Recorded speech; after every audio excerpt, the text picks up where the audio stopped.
Ke-44, Tukang Nguping. Perjalanan menuju pondok lancar. Dan sesuai dengan rencana, Dijah dititipkan ke rumah Pak Kiai. Ia menempati kamar Ningningrum yang masih lanjut kuliah lagi. Dijah masuk dan beristirahat setelah bertemu dengan Bunyai dan Pak Kiai.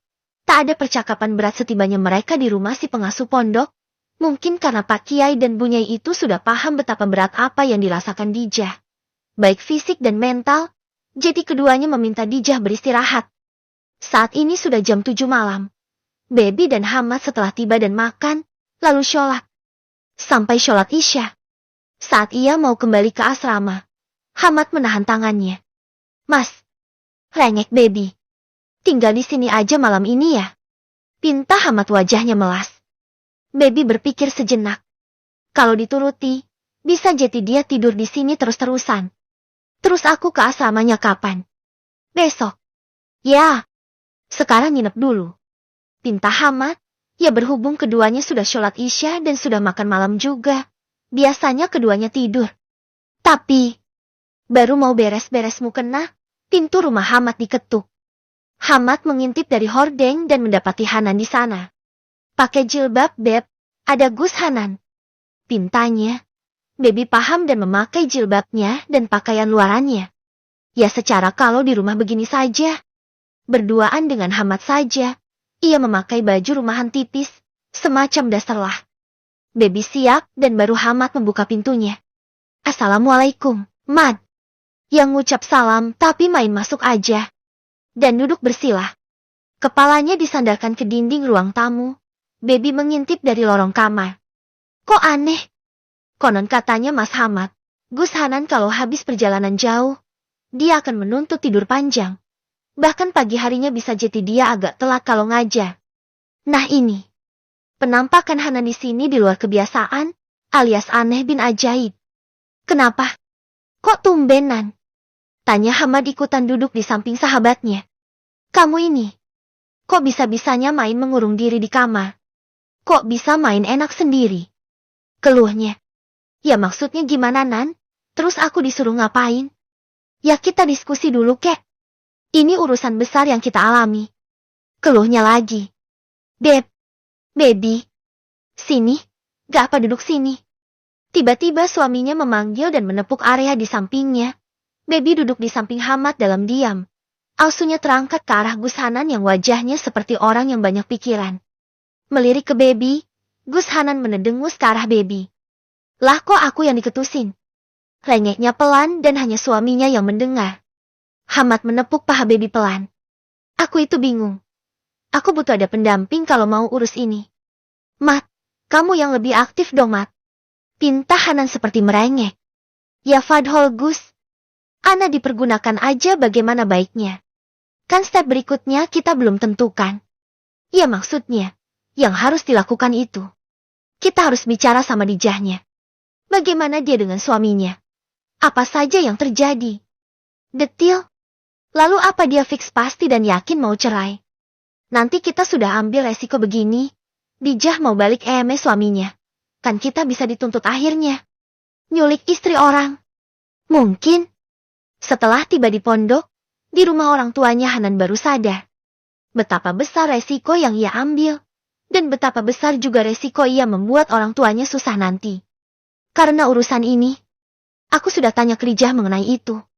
Perceraian. Dia mau cerai. Fix. Ada beberapa hal yang fundamental dan saklek.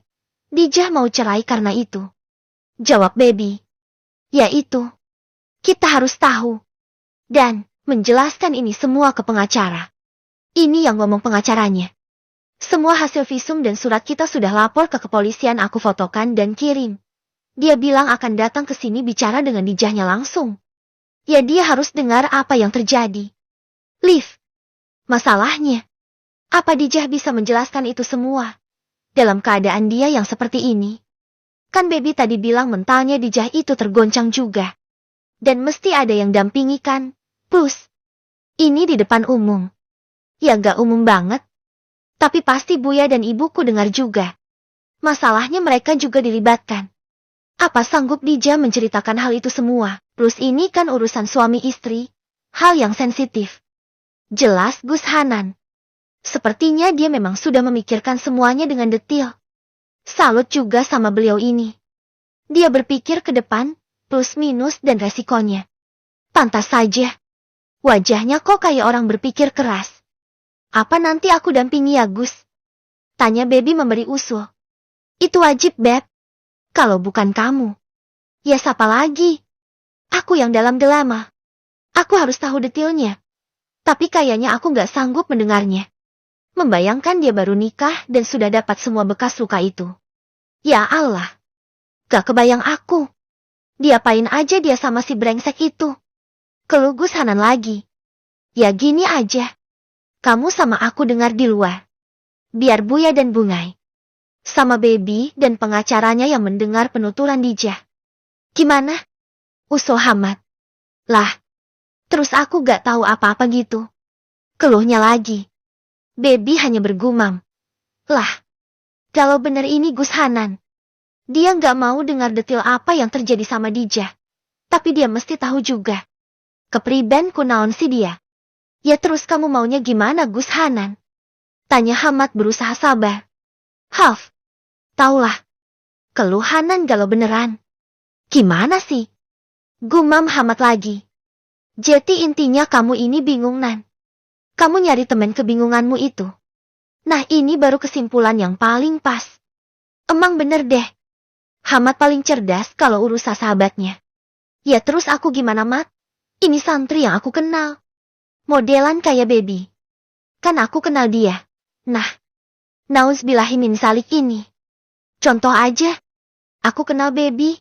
Aku anggap dia anak. Adik. Lalu aku tahu dia menikah. Dan setelah menikah dia dipukuli dan diperlakukan tak baik sama suaminya. Plus suaminya menyimpang seperti itu. Apa tak miris hati ini Mat? Sakit. Di hati Mat.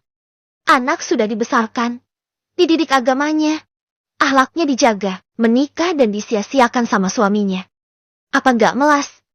Aku melas Mat. Keluh Gus Hanan lagi. Sebentar. Kau ini melas. Karena Dijah santrimu, atau hal lain. Kau bingung karena dia santrimu atau hal lain.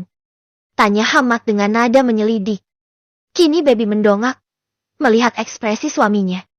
Lalu berpindah ke Gus Hanan yang merasa juga ia dicurigai oleh pria di depannya. Ia membalas pandangan Hamad dengan lirikan heran. Tak terima. Pandangan keduanya sama-sama tajam. Dan Baby jeti penontonnya. Ia melihat dari satu ke lainnya. Seperti nonton pertandingan bulu tangkis antara Ginting dan Axelsen, seru dan tegang. Ditambah mulutnya yang ternganga. Dia menunggu jawaban dari salah satu pria yang sedang saling tatap ini. Jangan aneh. Kamu juga pasti merasa sama. Ucapnya pada akhirnya. Hamad menggeleng. Kalau ditanya apa aku gak terima. Ya aku gak terima. Plus, Dijah itu hubungannya sangat dekat dengan Baby. Sudah kuanggap ia juga sahabatku juga. Murid dan sahabat. Aku prihatin dengannya. Aku sedih mendengarnya. Aku melas juga setelah tahu semua ini. Sedih. Melas. Semua ada. Tapi aku tidak dalam posisi tak terima. Aku tak ada hak untuk itu. Dia sudah ada takdirnya sendiri. Ada jodohnya sendiri. Dan aku tak berhak mau protes apapun. Dia hanya sebatas murid dan sahabat istriku. Itu saja. Jelas Hamad. Lagi. Keduanya sama-sama saling pandang dalam tegang. Baby juga hanya melongo. Ini kalau dibiarin terus begini. Alamat gak tidur-tidur dia. Begini aja deh. Dijah biar aku aja yang nemenin. Semua kekhawatiran Gus Hanan aku akan tanyakan semuanya ke Dijah. Oke. Hanan dan Hamad kini gantian menatap Baby. Kaget semua dengan keputusannya ini. Lagian. Lama bener pakai galau segala. Ya setelah keputusan itu diambil, Baby memberitahu juga kalau pagi-pagi, bagda subuh atau zuhur akan ke rumah Pak Kiai. Baru deh Gus Hanan manut mau pulang. Baby dan Hamad berhasil tidur tanpa ada percakapan lagi. Dua-duanya sudah sama-sama lelah dan plek. Tidur begitu saja. Sesuai dengan janjinya. Ia berangkat ke arah rumah Pak Kiai bersama dengan Hamad. Tiba di sana. Baby langsung izin ke kamar Dijah sementara Hamad menunggu di ruang tamu. Ia dan Hanan mengobrol entah tentang apa. Assalamualaikum. Jah! Baby mengintip setelah mengetuk pintu. Ia menemukan Dijah baru selesai dizikir di atas sejadahnya. Waalaikumsalam, masuk Beb. Ucapnya lebih tenang. Baby bisa menyimpulkan kalau Dijah kini lebih stabil. Baby tersenyum dan duduk di samping Dijah. Kamu baik-baik aja, Jah? Dijahnya mengangguk dan tersenyum kecil. Duh, udah kayak bukan Dijah aja deh. Apa pernikahan itu membuat temannya ini dewasa dadakan? Kok begini amat sih Dijah? Jah, kamu beneran mau minta ceraikan sama suamimu itu? Dijah mengangguk. Aku gak kuat dalam pernikahan seperti itu, Beb. Aku takut terus-terusan. Dan aku takut kena azab juga. Sudah berulang kali aku ajak dia lebih dekat ke agama. Yang ada aku yang kena semprot. Selama ada di rumah itu. Aku dalam ketakutan terus. Takut sama dia. Dan takut aku meninggal masih ada di sana. Aku takut terseret semuanya, Beb. Ucapan Dijah yang tegar itu membuat Baby rasanya ingin menggoyangkan bahu temannya itu. Jah, sadar. Dan kembali ke kamu yang semula. Please. Batin Baby. Ya oke. Jah, ini Gus Hanan sudah panggilkan pengacara. Dan sebelumnya kamu harus cerita dulu. Semuanya, biar jelas Jah. Plus nanti ke pengacara juga. Apa kamu siap? Baby hanya takut. Kalau ada orang yang sudah terlanjur trauma dan masih dirundung kesedihan. Dan diminta mengulang semuanya. Kan beban. Ya gak sih? Dia cuma takut Dijah gak kuat. Makanya ditanya dulu. Kalau memang belum siap kan bisa ditunda. Tapi Dijahnya mengangguk mantap. Ia berdiri melipat mukena dan memakai jilbabnya. Seperti dia. Sudah siap berperang? Yakin kamu Jah? Malah Baby yang nanya ulang. Insya Allah. Balasnya mantap. Aku sudah berhutang banyak. Pak Kiai juga sudah baik mau bantu aku. Masa aku mau ngerepotin mereka terus? Semakin cepat semakin baik, Beb. Tapi nanti kalau aku sudah cerai, aku tinggal di mana? Orang tuaku belum tentu mau nerima aku. Atau, aku ke pamanku aja ya. Yang di dekat sini. Dijah Jeti menggerutu sendiri. Caranya menggerutu aja berbeda dengan Dijah yang dulu. Beda 180 derajat. Dijah siap, dan keduanya berjalan keluar. Sontak Hamad dan Gus Hanan yang sedang dalam perbincangan serius menyingkir. Mereka duduk mepet dan menyisakan banyak tempat kosong. Hamad menepuk pinggirnya yang kosong. Untuk Baby. Walhasil. Baby duduk di sofa panjang. Yang berisi Gus Hanan, Hamad dan Baby. Dijah di sofa single, dan Pak Kiai juga bunyai di sofa sedang berduaan. Pembicaraan dimulai dengan Pak Kiai yang menanyakan kabar Dijah. Saya bukannya mau ikut campur Dijah. Tapi, dari Baby saya dengar kalau kamu minta bantuan. Makanya saya beranikan diri lancang melakukan ini, menyetujui Hanan dan Hamad ngambil kamu. Tapi, sebelum ke tahap berikutnya, coba, kamu jelaskan detail. Rinci apa saja yang terjadi dengan kamu. Biar tak ada salah paham dan kekeliruan. Ucap Pak Kiai yang tegas. Tapi nada bicaranya adem. Saya nikah sama Mas Marga tahu kalau dia seperti itu Pak Kiai. Jadi bisnisnya itu persaingannya bukan di pasar saja. Juga ada goib-goinya. Saya sudah bilang itu musyrik, tapi yang ada dia malah marah. Ya sejak saya tahu hal itu. Saya gak mau makan dari uangnya dia. Saya takut. Berlalu seperti itu. Sampai beberapa hari lalu dia pulang tengah malam dalam keadaan penuh darah. Nah sejak saat itu dia tabiatnya keras sekali, sering marah, dan melarang saya keluar rumah.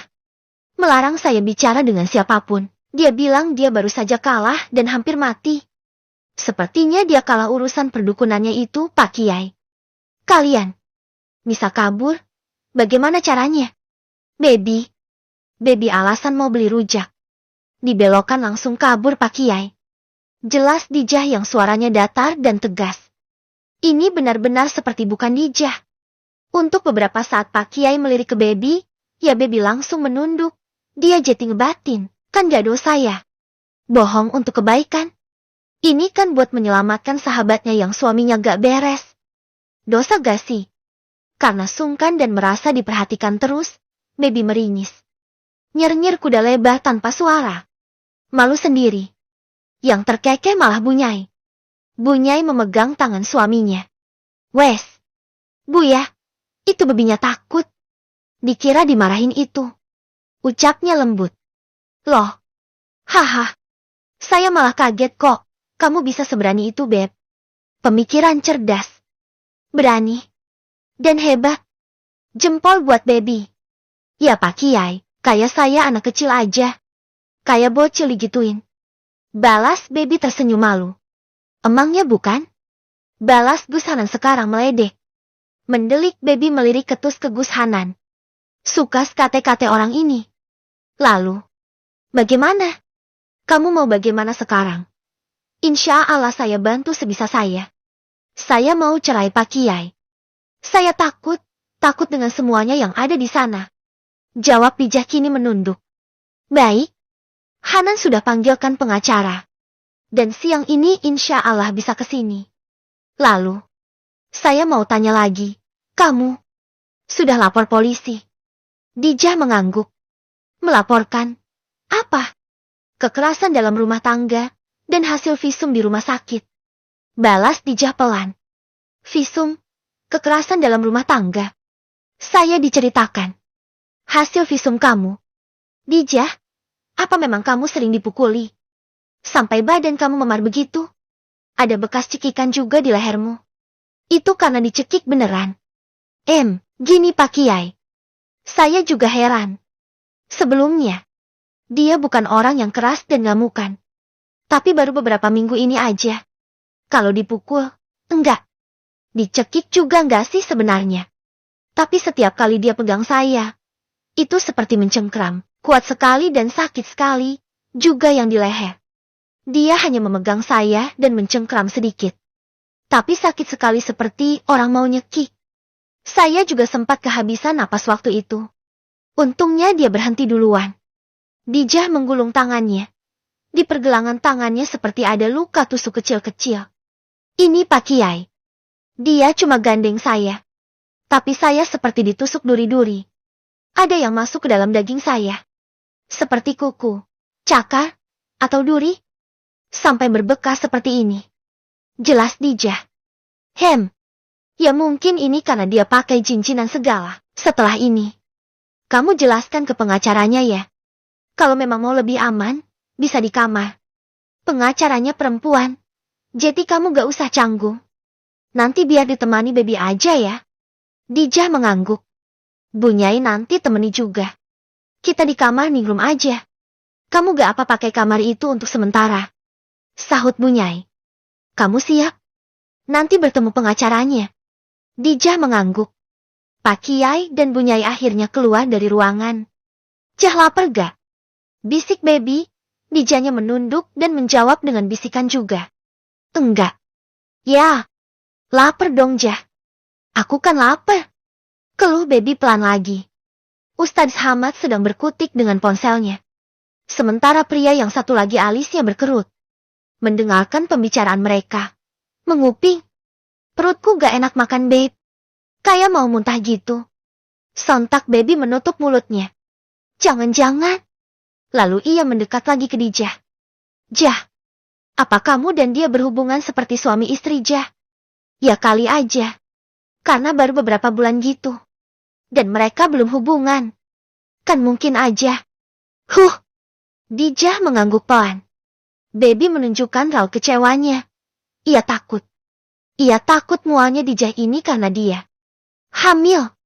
Padahal, Baby yakin kalau pembicaraannya sudah super pelan. Tapi Gus Hanan langsung berdiri. Dia istri Gifar dan berdiri, lalu keluar sebentar. Saya tenangkan pikiran dulu. Lah, kenapa dia? Batin Baby. Dijah juga bingung. Apalagi Ustadz Hamad. Kelakuan Gus Hanan yang super galau itu gak semestinya. Tak pernah terjadi sebelumnya. Baby dan Dijah saling memandang. Lalu Hamad yang menenangkan mereka. Gak apa. Dia mungkin sedang memikirkan bumi dan seisinya paling. Makanya pusing sendiri.